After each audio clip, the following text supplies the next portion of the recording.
First story. Entitled Cheating Father Replaced Me with His New Gold Digger Wife and Her Kids Who Hate Me, Eventually Abandoning Me. Now I wonder why I resent him and stopped visiting him. When I was younger, I had a very good relationship with my dad. My parents divorced when I was an infant, but I spent weekdays with my mom and weekends with my dad.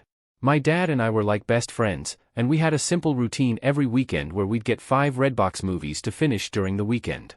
We'd go fishing, we'd play soccer, and we'd bike to this little secret playground near the zoo. Something else I was used to was my dad always having new girlfriends that never lasted more than 2 weeks. The only one who lasted longer was a woman I really liked who lasted 2 years. Left my dad when I was 10. But my relationship with my dad was the same as ever until I was 12, and my dad met his now wife. This woman has 2 kids, one older and one younger than me. They moved into my dad's apartment after only 2 weeks. My room was already small, but my tiny mattress and 3 small plastic drawers were shoved into the corner of the room to make space for the daughter's bunk bed and dresser. Before I knew it, they started putting my bed in a closet until I came to visit, and I often forgot to take it out at all. When my dad moved into a bigger house, the older sister got her own room, while I had to share one with the younger sister every weekend. The 3 small drawers I had were soon just 1 drawer because the little sister wanted the other 2 for her toys. Slowly, I started visiting my dad less and less. Then everything went especially wrong when my dad got his girlfriend pregnant after 1 year. They got married, and I didn't know that for a whole month because he didn't even tell me. I also didn't know my baby half-sister was born until weeks after she came home from the hospital. To make his new family happy, he started spoiling them and stopped paying child support for me and my mom. His wife is a jobless gold digger who only cooks, cleans, and shops. Her older daughter is having her college paid for by my dad, and the younger daughter is the definition of a 10-year-old Sephora kid. As for my half-sister, she is still a toddler but is clearly spoiled and hates the word no. The routine I used to have with my dad is now dead. As for my stepdad, he's been with my mom since I was 5. Apparently, though I don't remember it, I once called him dad, and because of that, my dad told me I shouldn't love a man like a dad because he's not really my father. Apparently, that's why I started acting like I hated my stepdad. I never knew why I felt that way about him since he'd never been anything but good to me, and in the last few years, I've felt much closer to him. He feels like the dad that my birth father should try to be. Over time, my dad has started to treat me differently. He rants to me about his political beliefs and conspiracy theories about aliens and stuff. He also brags about his new business and his new family. And if I ever try to share anything with him, he gets annoyed and shuts me up before continuing with his stories. It's like now he sees me as a buddy rather than his freaking daughter. Also, it was during these last few years that I learned the reason he and my mom divorced was not because they weren't right for each other, but rather because my father cheated on my mom while visiting his family in Canada. I am now 15, and I have become a completely different person than the one my birth dad remembers. I no longer love the beach or soccer, and I now love music, reading, and writing. I have written and published 2 books since 2022, and am writing the 3rd in my series. My stepdad supports my dreams and loves me so much that he brags about me to friends and family and calls me his daughter. My stepdad has an actual daughter who I love like a real sister, though she lives up north with her boyfriend, and I don't see her often. Still, though, I love them more than I love my birth dad and half-sister, who I'm actually related to. My dad blames me for never calling, though because of how he's treated me lately, I don't feel like I owe it to him. I also go months at a time without visiting him now because I no longer feel comfortable at that house. Especially since the bed I sleep on over there is literally considered their guest bed. In my birth dad's house, I am a guest. Because of all of this, I resent my dad. I haven't told anyone about this, so no one is calling me a jerk. But I'm wondering if I am because my dad is in love with his new family, and I'm wondering if it's a bad thing that I'm not happy for him. Am I the jerk? Comments just another Sadie. Not the jerk. Your dad failed you. He's the only reason you don't have a relationship with him. Glad your stepdad is good to you. I hope you're calling him dad now. The Balaram. Absolutely not the jerk. Your father failed on his only task of being exactly that. A father. So you are on your right to cut any connection you want with him. Update 1. 3 months later. Hello. So, I made a post a few months ago, talking about how my dad has basically stopped treating me like his daughter now that he has a new family. Not much has happened since. But here's an update anyway. So, since I made the initial post, I've only visited my dad's house once. And, safe to say, I truly am nothing more than an uncomfortable guest in that house. I should start off by saying that every time I spend a few months without going to his house, my dad tries to play all innocent and calls me on Fridays to ask when he should pick me up. I never answer because he always calls me when I'm in a class or busy with studying, so he'll call my mom. But because he never asks me in advance, I tend to have plans on weekends with my cousins, friends, or just to work on writing since I am still working on my third book, and it takes a lot of focus that I can't get in his house. Actually, I'm now just going to call him Eric. He's honestly not been as much of a dad figure to me as my stepdad has. Anyway, it was my mom who had decided I would go over to his house. Despite the fact that Eric hasn't paid child support in over 2 years, and I hate going to his house, my mom says I should just visit from time to time to keep him from getting the court involved. She confuses me, sometimes saying that he's a deadbeat man, but also sometimes saying that he's my loving dad who deserves my respect. However, under the circumstances, I'm fairly certain that nothing would be any different since I never visit him, and he doesn't pay child support anyway. In fact, once on Christmas, he bought a bunch of new gifts for his family and wrapped them up and everything. But weeks before Christmas, when I was visiting, he drove to Walmart so his wife could do groceries, and he handed me $200 and said, "Merry Christmas. Buy yourself something, and the rest can be child support or whatever." I bought 2 books, but the rest of the money that was supposedly child support was nothing near to the amount he owed. I have told my mom I would be happier if he lost custody of me and my stepdad adopted me. But she thinks that's too extreme and says, "He's still your dad. He deserves your respect and love." Now, about the weekend I visited him, from the minute Eric picked me up, all he talked about was his new family. He talked about the older sister and her boyfriend, the younger sister and the shopping she does, and my half-sister, who can now talk a little bit. I stayed silent the whole ride until he asked me a question about my school, and when I answered his question, he got frustrated and went into a conspiracy theory rant. I tuned him out for the rest of the drive after that. The rest of the weekend wasn't any better. The older sister did what she always does when I visit and locked herself in her room, only coming out when I left the house, or when I was in the bathroom so she wouldn't have to talk to me. And the younger sister had a friend of hers over. And her friend had her stuff tossed on my bed and was sitting on it because it's the bed she sleeps in when she has sleepovers. Eric's wife did a poor job of hiding how bothered she was by me visiting. More than once, she has been completely shocked I was visiting because Eric didn't tell her so she couldn't disagree. And also, most of the weekend consisted of Eric taking me and my half-sister to a playground so she could run around with her friends, and I sat on a bench to read.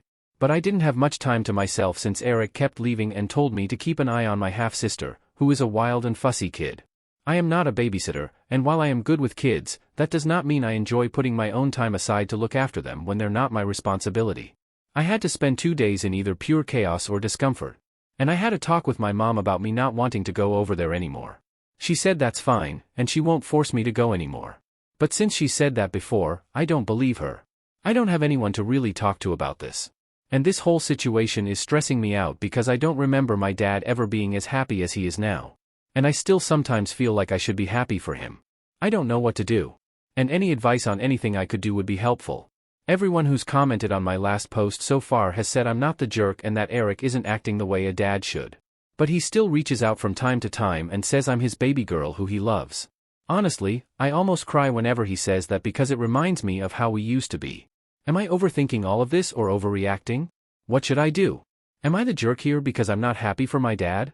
Comments catch hefty 5e872. You should tell your mom the more she forces you to go to your dad's, the more it's going to ruin your relationship with her, as she's not listening to what you want and how you feel. You should also tell her you no longer trust what she says, as she has told you before that she will no longer force you into going. But she does it anyway. If you can't talk to your mom, have a one-on-one chat with your stepdad and see if he can help when it comes to your mom. Update 2. Hello, everyone. It's only been a couple of days since my last post. Since then, I have taken the advice most of you have given me, and I talked to my mom about how I don't want to keep being forced by her to visit Eric, my sperm donor, as most of you referred to him. Long story short, I'm not 100% sure she won't continue to send me over to Eric's house. But she did wind up sending him long texts, chewing him out for not treating me right, and telling him to step up and pay his child support. He didn't answer her though, so I followed some other advice and wrote him a long text myself that detailed how I felt about his treatment of me the last few years. The thing is, as soon as I sent that text, he called me to yell at me and called me spoiled and overdramatic. He said it's my fault, we don't have a relationship since I never visit or talk to him anymore. And because I mentioned unpaid child support, he said that I was only reaching out to him for money. I nearly cried during that phone call and wound up just hanging up on him. He sent some angry texts to my mother as well. But later that day, he left a voicemail on my phone saying, "Money is kind of tight for me right now. I'm completely broke. You know I love you, right?" The thing is that I know that's a lie because I'm always seeing my younger stepsister make TikTok videos showing off the Sephora and other expensive crap he buys her all the time. I think I'm done trying. And some of you suggested asking my stepdad for help. I wish I could. But when I asked my mom again if he could adopt me, she said something that absolutely crushed me. Apparently, my stepdad himself said he doesn't feel like he should adopt me. My stepdad is a very kind and sympathetic man. But he's also extremely non-confrontational and thinks it would be like a slap in the face to Eric if he adopted me. Also, because I noticed some confusion about this in the comments on my last update. The reason my parents divorced was because he cheated. But it wasn't with his current wife. My parents split up when I was still basically an infant. And Eric lived in Canada, where he jumped from girlfriend to girlfriend there before he moved down here and continued to jump from girlfriend to girlfriend. When I was 12, he met and knocked up his wife, Alejandra, and married her without telling me till a month after their courthouse wedding. Also, some of you asked how old I am. I am 15. It feels ridiculous that I have this stress on me at my age. And I can't really talk to anyone about it. I can't talk to my stepdad because he's always working. And I'm only ever with him when my mom is there too. And I don't like talking to her because she always tells me that I'm too young to really feel how I feel. The last time I tried to discuss my mental health with my mom, I asked her if I could start going to therapy, and she said that therapists are dumb, and that I can just talk to her or pray to God if anything is wrong.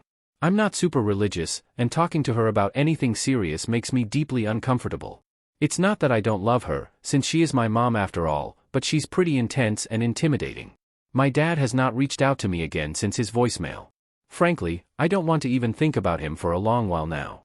If he suddenly realizes how badly he screwed up with me and apologizes, then maybe I'll try to rebuild our relationship. As for my stepdad, he may not want to adopt me.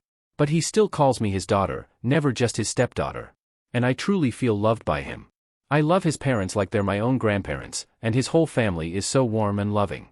I might make another update if anything else happens, but for now I'm just going to focus on school and my books. Maybe now that I understand that Eric really doesn't care that much about me anymore, I can finally focus on finishing my third book. I dedicated my first book to him, and I honestly don't regret it. I dedicated that book to the dad he used to be. It's not like he'll ever read that book since he doesn't think it's smart that I want to be a writer. But I don't care. I'm done. Thank you to everyone who gave me advice and told me I wasn't the jerk. I feel so much better with those reassurances. Thank you. Comments tiny_dancer97. I'd reply that maybe he'd stop being broke if he wasn't spoiling his new family and ignoring his obligations to his actual daughter. And tell him that honestly, he hasn't acted like my dad in years, so let's just stop pretending. And he can be happy with his replacements, because I'm done being ignored and walked on by someone who obviously doesn't want me there. Jesslinder, you say your father sent you a text saying, "You know I love you, don't you?" You should respond, "No. No, I don't know this at all. I know you say you do. But you have never shown me this love. Love isn't just a word you can throw at me as you'd throw a bone to a dog. Love is a feeling of support and safety. It's a deeply felt knowledge of total acceptance. It's the tissue when I cry, the back rub when I am sad or hurt. It's that wink at a shared joke, and the hug of joy and glorious celebration. That, Daddy dear, is love. That is what I both expect and need from you. As things stand, you are a horrible disappointment and a terrible father. Update. Hi everyone. It's been about 9 days since my last update. I just want to say thank you all for your support and advice. There were a lot of people asking similar questions, and it was all a bit overwhelming, so I didn't respond to any of them directly. But I will answer those questions here before I get on to the actual reason for this update. So, a lot of you were saying that I should talk to a school counselor or something. The thing is that I do virtual homeschool, and my mom works from home a lot. So I'm honestly just a bit too scared to try that. Plus, even if I did talk to my counselor without my mom being around to hear, I really don't trust any adults to keep these kinds of things to themselves. I know that sounds a bit dumb and paranoid. But it's really just how my brain thinks. A lot of you also said that I should bring up the therapy thing with my mom again. But I know for a fact that that won't work. My mom really doesn't believe in therapy and believes that praying to God or having her preach about the Bible to me will solve everything. As for my stepdad, I love the guy like a real father. And I see him as my true dad even if he doesn't want to adopt me. But he really is no help with the therapy issue, either because he always just agrees with whatever my mom says to avoid arguments. But I'm doing fine right now though. And I honestly think things are going to start getting better. And I think this because I'm pretty sure my mom is finally going to file for sole custody and court-ordered child support. One thing I guess I should have made clear is that my parents sorted out their custody and child support agreement amongst themselves when they divorced. The agreement is that I spend weekends with my dad. And he pays my mom $100 per week. I'm pretty sure my dad only stuck to that agreement to keep himself looking good until he could finish his ass legalization process since he used to be an immigrant from Canada. Once he was legalized, he stopped paying child support and began spoiling his new family. Anyway, I went to my dad's house last weekend. This time, my mom didn't force me. And I actually decided I wanted to go because I wanted to give my dad one last chance. He picked me up from my mom's house. And we didn't get down the street before we were fighting. I was excitedly telling him about a business idea I had where I can make book boxes and sell books with DIY necklaces and hand-painted bookmarks that match book covers. And he was telling me my idea was stupid and unprofitable and a waste of money and time. It was an hour-long drive to his house. And he was getting political or angry over every little thing I said. When I told him I was thinking about applying to colleges like Harvard or the University of Chicago in the future, he began to yell about all the dangerous Cuban and Mexican immigrants in Chicago and began saying that Harvard is a waste of time since it's just as good as any other college. But, rich people go there, which is why it's so famous. I wound up yelling at him that he can't act so high and mighty over non-white immigrants because he was also an immigrant not too long ago. Also, I never understand why my dad is always so racist about Hispanic people when my mom and his current wife are both Latinas. He went on one rant after another. And I was so sick of it that instead of staying quiet like always, I actually argued back. Because of that, my dad spent the whole weekend complaining about my bad attitude. I told my mom about all of this. I think the final nail in the coffin that finally pushed her to want sole custody was when I told her about a rant my dad went on about the difference between men and women. I wound up memorizing and writing down everything he said and texted it to my mom. I asked her not to talk to him about it. But she was pissed at him. Here are some of the things he said. 99% of women want to latch onto rich men. Nearly all women are greedy and unloyal. Men don't like successful and independent women because they're prideful and bossy. It's more important for a wife to respect her husband than it is for him to respect her. It is wrong for wives to make more than their husbands, and so much more. And then he smiled and said, "But you're the exception, pretty girl." There was so much more that happened just last weekend.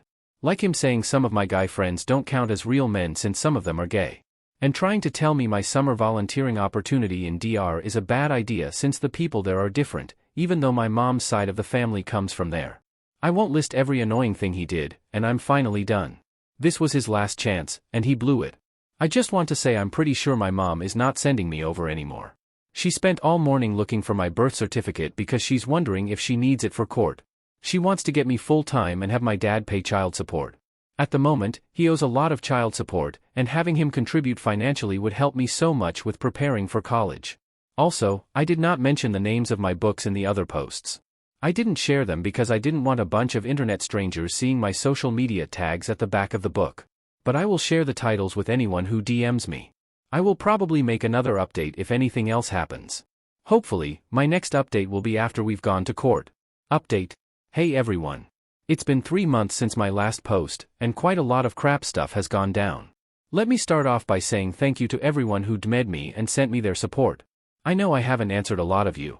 But that's just because the amount of messages is well over 50, and it's kind of overwhelming. You're all so strong, appreciate all and I of hope you. you're doing all right. Especially those So, who have reached as out for the and actual said that they've update, gone through my similar mom never things. took Eric and my dad to court. After 3 days of listening to my mom and Eric scream at each other over the phone, insulting each other, and hearing Eric yell about child support being stupid and a government con, he sent $200 to shut my mom up, and now sends that same amount of money randomly. My mom lied about not forcing me to see him again. I remember we were in the car when Eric called on a random Friday to ask if I wanted to come over, and maybe I was a little bit cold. But my mom got mad at me after I said I didn't want to go. I reminded her that she promised not to force me. And I got yelled at and guilt-tripped into calling Eric back and agreeing. That weekend was awful. Eric tried to fight with me on his aesthetist beliefs. He complained that I was complaining too much about his inappropriate jokes and stories. And then there was a whole issue about us arguing over women's workout clothes. For some context on that last one, Eric and I saw a couple biking together in his neighborhood. And he commented that the lady was trying to get some, because she was in leggings and a crop top. I told him she was just working out, and that the guy she was with was probably her boyfriend. Plus, she was at least 10 years younger than Eric. But he just said, that doesn't mean she's not trying to get more guys with those clothes. Women only wear workout clothes to attract men and get laid. And I argued with him. I just gave up when I said, if I wear workout clothes to exercise and lose weight to be healthier, am I trying to get a man's attention? And he said yes. That was that. If there was any respect in me left for that man, it's now completely gone. Plus, he spent the whole weekend disrespecting his wife and insulting her. And despite how awkward I feel around her, I wish I'd known what kind of person my dad was 3 years ago, so I could have told her to leave him while she had the chance to. No woman deserves a man as awful as my dad. And I'm sure some of you noticed what I put in the title. I now feel like I no longer have any father figure at all in my life. And here's why. Weeks ago, I got into a bit of a debate with my mom about adopted kids. I told her I didn't want to give birth as an adult and would rather adopt. And she said I shouldn't bring another person's dirty kids into my home. And she said it would be hard to love grandkids that don't look like me. I know it's kind of a weird conversation for a 16-year-old to have recently turned 16 this summer. But it came up anyway. When I asked for my stepdad's opinion, I found what is probably the real reason he doesn't want to adopt me. He told me that he doesn't think adopted kids can be loved the same way as blood kids. He said adopted children aren't as lovable. And I realized that despite calling me his daughter and talking about me and how much he loves me, he doesn't love me as much as his birth kids. And also, I have lost all respect for him after this past weekend. There's a lot of stuff that happens in my family. And my mom tries to blind me from all of it. So my cousins are my only source of information. I spent the weekend with my oldest cousin 21F and another one of my cousins 20F. And I ranted to them about what my stepdad had said.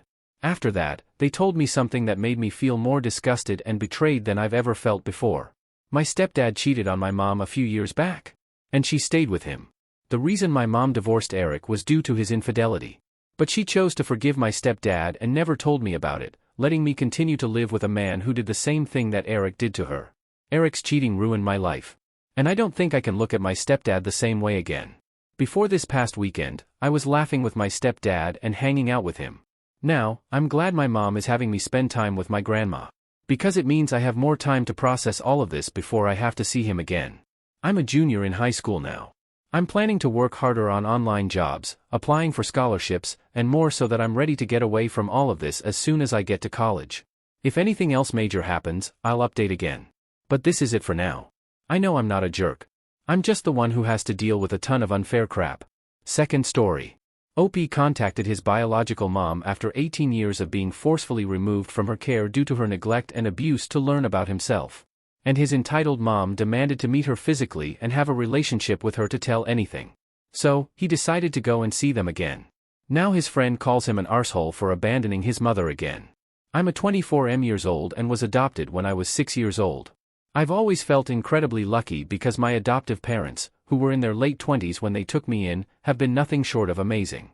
They've loved and supported me as if I were their own flesh and blood, and I've never felt like anything was missing in my life because of being adopted. Growing up, I had very minimal details about my adoption.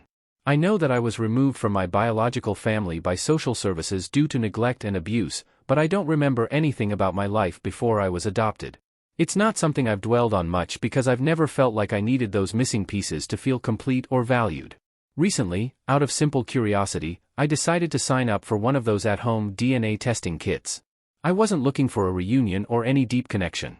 I just wanted to know more about my genetic history, like why I was removed from my biological family, and if there were any medical issues I should be aware of.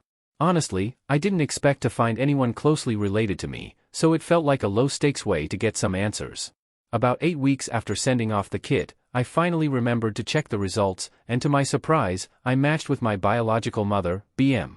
She had sent me a message saying she was overjoyed that I had done the test, and that she desperately wanted to reconnect with me and the rest of my biological family. She mentioned that she's thought of me every day, that I was always loved, and even that I have a biological little brother who is very excited to meet me, something I didn't even know. Her message was really emotional and, to be honest, overwhelming. To me, she's a complete stranger, and reading those words didn't stir anything in me other than discomfort. I spent a lot of time crafting a thoughtful response to BM, explaining that while I appreciated her message, I wasn't interested in forming a relationship with her or any of my biological family. I made it clear that my reason for doing the DNA test was purely informational. I wanted to understand my past, maybe get some medical history, and learn why I was removed. But that was it. I apologized if my actions gave her the wrong impression. BM read my message and replied, saying that she'd be willing to give me all the information I wanted, but only if I agreed to meet her at a cafe to discuss our relationship further. I refused, telling her that I wasn't comfortable with a face-to-face meeting. I offered a phone call as a compromise, but emphasized that I just wanted the information, and then for both of us to move on with our lives. She outright refused to provide any information, unless I agreed to meet with her in person and discuss our relationship. I talked to my best friend about this, and she sided with BM, saying that I was being unfair.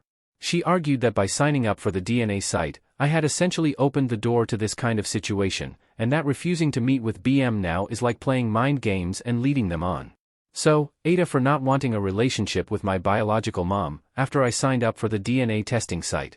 Comments Queen __me 1987 NTA. She's holding your information hostage to get you to meet with her, which is her being ta.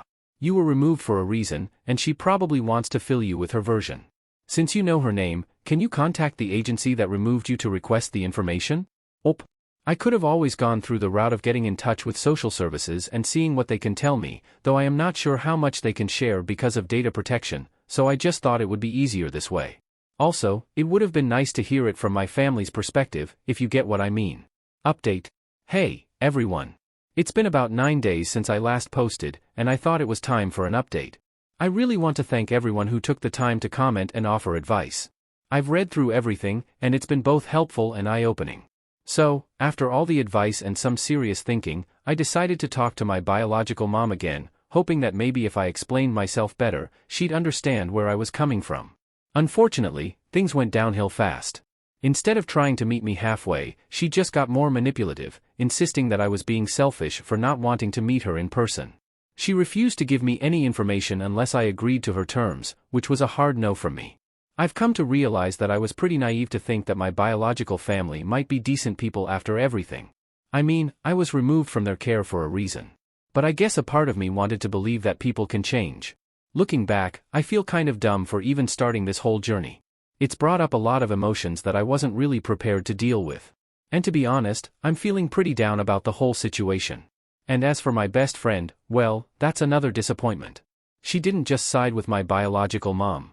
Initially, she's been unsupportive throughout this whole mess.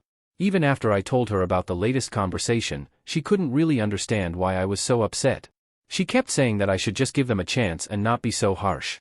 It's like she doesn't get how hard this is for me. And I'm starting to feel like she never really did. It's tough because I've always considered her one of my closest friends. But right now, I'm not sure she's someone I can rely on. After all this, I decided to sit down with my adoptive parents and talk everything over with them. I hadn't really opened up to them about how deeply this was affecting me, but they were amazing, as always. They were upset when they heard how my biological mom was acting, and they reassured me that none of this was my fault. They reminded me that there's a reason I was removed from that situation, and it's not on me to fix it or make things right with people who've clearly not changed. Talking with them made me realize just how lucky I am to have them. They've been there for me every step of the way, and they made it clear that whatever happens, they're my real family, the ones who've loved and supported me no matter what. It's hard not to feel down after everything that's happened, but having them in my corner makes it a bit easier to cope. Honestly, I regret even starting this whole DNA journey. It's brought up more pain than I expected, and I can't help but wish I'd just left the past where it belongs. But at the same time, I'm grateful that it's reminded me of how blessed I am to have my adoptive parents.